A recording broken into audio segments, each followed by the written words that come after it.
Hello, welcome back once again. Let's look at this question. Lara is a skier. She completed a ski race in 1 minute 55 seconds.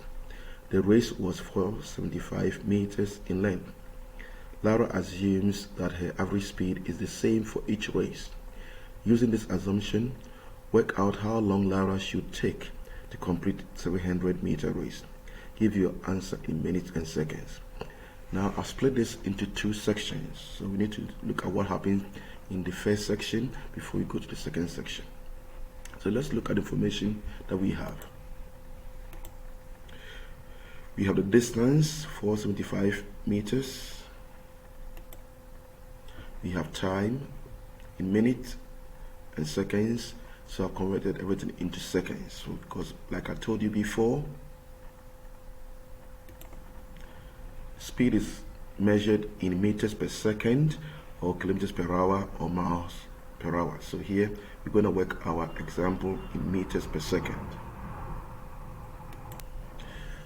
So we have the distance, the time, then what we don't have is speed.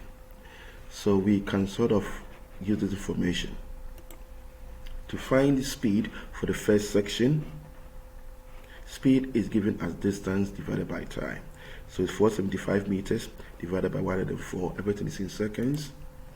So when you divide, you got your answer 404.16 recurring meters per second.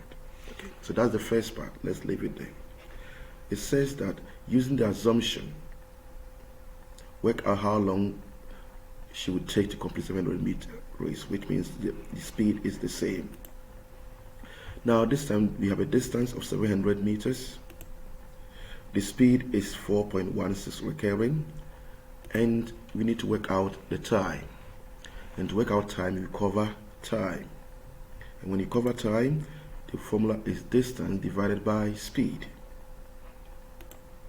So we have 700 divided by 4.16 recurring, and that gives us 168 seconds. 168 seconds. Now the question says we should give our answer in minutes and seconds, so we convert 168 seconds into minutes, and that will give us 2 minutes and 48 seconds. 2 minutes and 48 seconds. So that's another exam style question. The third one is quite different from the previous two that we've looked at.